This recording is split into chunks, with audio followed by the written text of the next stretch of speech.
بسم اللہ الرحمن الرحیم۔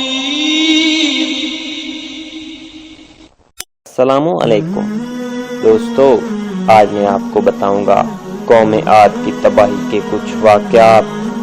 تو یہ واقعات سننے سے پہلے برائے کرم میرا چینل لازمی سبسکرائب کر لیں۔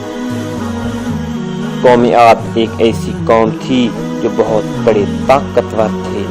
40 ہاتھ جتنا قد، 800 سے 900 سال کی عمر، نہ بوڑھے ہوتے نہ بیمار ہوتے، نہ دانت ٹوٹتے نہ نظر کمزور ہوتی، جوان تندرست و توانا رہتے، بس انہیں صرف موت آتی تھی اور کچھ نہیں ہوتا تھا۔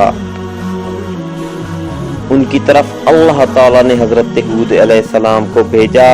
انہوں نے ایک اللہ کی دعوت دی، اللہ کی پکڑ سے ڈرایا، مگر وہ بولے، اے ہود، ہمارے خداؤں نے تیری عقل خراب کر دی ہے، جا جا اپنے نفل پڑھ، ہمیں نہ ڈرا، ہمیں نہ ٹوک، تیرے کہنے پر کیا ہم اپنے باپ دادا کا چال چلن چھوڑ دیں گے؟ عقل خراب ہو گئی تیری، جا جا اپنا کام کر، آیا بڑا نیک چلن کا حاجی نمازی، تیرے کہنے پر چلیں تو ہم تو بھوکے مر جائیں۔ انہوں نے شرک، ظلم اور گناہوں کی طرف سے اللہ کو للکارا، تکبر اور غرور میں بدمست بولے،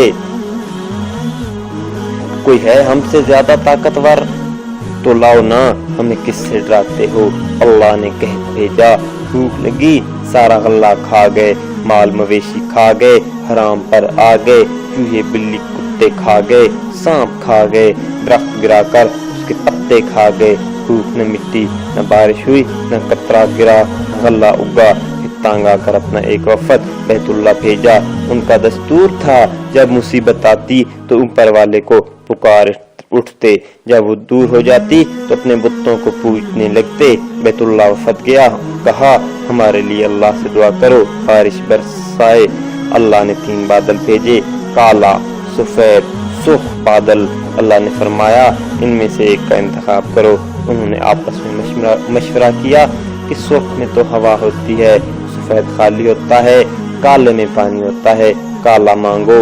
اللہ نے کہا واپس پہنچو، بادل بھیجتا ہوں۔ وہ خوشی خوشی واپس آئے، سب لوگ ایک میدان میں جمع ہوئے، بادل آیا، وہ ناچنے لگے کہ اب بارش ہوگی، قحط مٹے گا، کھانے کو ملے گا۔ کیا پتا تھا وہ بارش نہیں، اللہ کا عذاب ہے جو تم ہود سے کہتے تھے کہ جس سے ہم کو ڈراتا ہے۔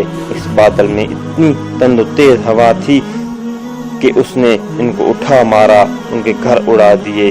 60 ہاتھ کے قد اور لوگ تنکوں کی طرح اڑ رہے تھے۔ ہوا ان کے سروں کو ٹکراتی تھی، اتنے زور سے ٹکراتی تھی کہ ان کے بھیجے نکل نکل کر منہ پر لٹک گئے۔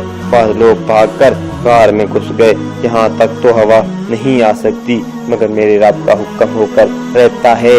ہوا غار میں بگولے کی طرح داخل ہوتی اور ان کو باہر اٹھا کر پھینک دیتی۔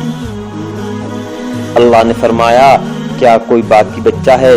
اللہ نے ان کو ہلاک کر کے دکھایا، جب تم اللہ کی اس کے رسول کی نافرمانی کرو گے، اللہ تم پر ایسی جگہ سے عذاب بھیجے گا جہاں سے گمان بھی نہ ہوگا۔ جو گناہ قوم عاد نے کیا، کیا وہ ہم نہیں کرتے؟ کیا ہم اللہ کی حدود کو پار نہیں کر گئے؟ کیا ہم نے اللہ کو اپنی نافرمانیوں سے نہیں للکارا ہوا ہے؟ توبہ کرو، اللہ سے ڈرو، قرآن پاک پڑھو۔ جن گناہوں کو ہم معمولی سمجھتے ہیں، اللہ نے ان گناہوں پر پوری قوم زمین بوس کر دی ہیں۔ استغفر اللہ ربی من کل ذنب واتوب الیہ۔ اللہ تعالیٰ ہمیں سب برائیوں سے بچائے۔ ناظرین محترم، اگر یہ میرے واقعات پسند آئیں، ویڈیو پسند آئے تو برائے مہربانی میرے چینل سبسکرائب کریں، شیئر کریں، لائک کریں اور سبسکرائبر کے ساتھ بنی ہوئی گھنٹی کا نشان کو لازمی کلک کریں تاکہ ہماری ہر نئی آنے والی ویڈیوز آپ کو بر وقت مل سکے۔